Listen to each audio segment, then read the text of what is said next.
So let's get started at looking at some of the active strategies that you can take on. Adam, what were some of the active strategies you started with?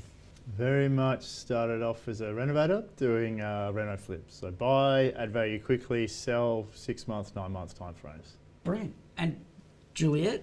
I fell in love with building. I can do it from home, I can do it well, and townhouses are my jam.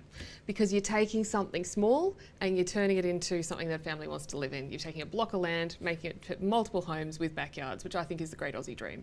And Francis? Well, what I could afford at first, that's the starting point. So if I couldn't afford it, I partnered with others.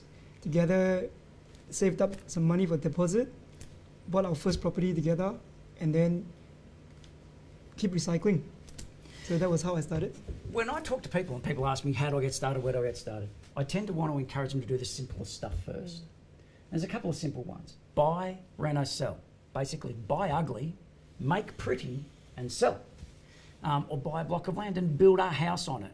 Or do the investigation on the nature of the market, learn how to read the market, buy at a price point that is relatively low. And with that activity of learning and reading the market, it is an active strategy. You buy in, you ride a wave of growth for maybe 2 to 3 to 4 years, and then you sell and you recycle. The whole model, though, is to be able to get in, do something, take a profit, get out, and go again. After you did your first reno, then what did you get into? Then what happened for you as you evolved into where you're at today? My first project was my hardest project because that was the one that I needed capital for, and I had limited capital because I was starting and limited experience. So when I did one reno and made a profit, it was time just to capitalise on that. I did a few more renos after I did that first one. Well, but even before you started, right? Like, what kind of amount of work you did to get started? I grew up with property. So my dad's a property valuer, my mum is was a real estate agent. So they were doing little deals, and yeah, I had to stand on my own 2 feet, so I had to learn it myself. But I'd been learning tidbits as I was, a child to a teenager, and then I got some formal education around how to do this, and yeah, it was months and months of work. I got to ask, you said my mum's done this, she's in property, my dad's done this, he's in property, and that helped. Do you have to have that sort of background to be successful? Not at all. What they gave me was a focus on markets and understanding markets. One of my business partners, he had a focus on design. Yeah. A whole set of skills that I was very weak in when I met him, and that's partly a big reason why we started working together. One of my other business partners is a project manager for big oil and gas, hundreds of $1 million projects. He can drive efficiencies on site and timelines that I could only dream of. And most people, if they think about it, will have something there that can help them. Yeah, because Juliet, you said earlier, if you're a soccer mum, you can do stuff. Yeah, so it's really drawing on the experiences that you've already got. And I came from a zero property family. Right. We started from nothing. We didn't talk about politics at the table. Everything was starting from scratch. But I had one key advantage. I had a baby who never slept, and I had a lot of need to move forward. So we drove and drove and drove this baby, listening to property podcasts and just immersing myself in learning. For that full year, I set myself a goal of just thinking, breathing property and baby. And I think I did both pretty well. Yeah, absolutely. So it was worth the reinvestment in myself and the change of career for myself, because I had to prove to myself that I could replace that income and not return to the job where I was using my time and pivot into a new life. Brandon, isn't that so wonderful? Oh, yes. We have someone who had no exposure into property. $200 million worth of projects at the moment. Correct. It's phenomenal. Haven't slept since, but it's worth it, right? That was the real lesson, wasn't it? Yeah. And it's all about the why, isn't it? It's Yeah. about the why. She had a strong why. A baby who couldn't stop crying, or whatever that is for any of us here, is the why. The thing that I loved was the fact that you've spent a lot of time listening to podcasts. Yes. You've buried yourself and as did you, immersed yourselves in property, the language, the terminologies, the skills, just immersed yourself. Okay, so Francis, I've got to ask a question. Yes. This whole story and conversation around renos and developments, it all sounds really expensive. Do you need a lot of money to get started? No, not necessarily. Okay, So how does that happen once then? again, I think I'll circle back to first property. It was a house and land, you could call it my first active, because I had to supervise the builder and got the house built. So once it was built, it became a passive investment property.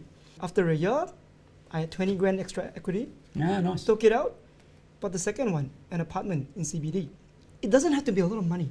That's what I'm trying to say. It really depends on first understanding what you want to do with the property, and then go for it. And then you'll find your ways to get it, like be it saving, be it finding investors, be it from your mom and dad. Not a lot of money. So Juliet, you even said at the start of this segment the idea that if you can't necessarily get into it yourself, you can potentially get into other people's projects by financing and putting money into their projects. Absolutely. I love also that Francis mentioned pulling equity out. Now that sounds like scary big words, but if you've got any sort of property, so our first start out, we had zero cash because we just bought first home buyer bubble at the absolute top of what we had to pay for it in a boom. No money ourselves in it, but we were able to use strata funds to actually improve the whole block. Got ourselves elected onto the strata. Ah, that's how you Husband did was it. the treasurer, so I was good. the secretary. And we DIY'd a lot of it to improve the whole block, just gave us enough to revalue it with the bank, not selling anything, pulling out enough cash for us to get started. So starting out, as we've said, is the hard start, but creativity can overcome it. What I'm hearing also is you don't necessarily need a lot of skill, to get started. I'm not saying shoot from the hip, but tell me about the sort of skill that when in your first reno, you were feeling a little nervous. Did you feel skilled when you walked in? No, and I've done nearly all our projects involve renovation in one way or another because it's a great way to unlock value that is overlooked by the market. I'm still not very good at renovating. In fact, I'd say I'm worse now than I was then because the sweat equity thing came into another way to save money. I painted a whole house, but you pull me in now. I think that was the last time I painted a house. So you got me in to paint a house now, I probably wouldn't be very good. Some people just talk about it like it's a weekend job. Well, that's a weekend job for me. Then the rework when I get the real guy in to fix it, right? But what I did have was skills around budgeting.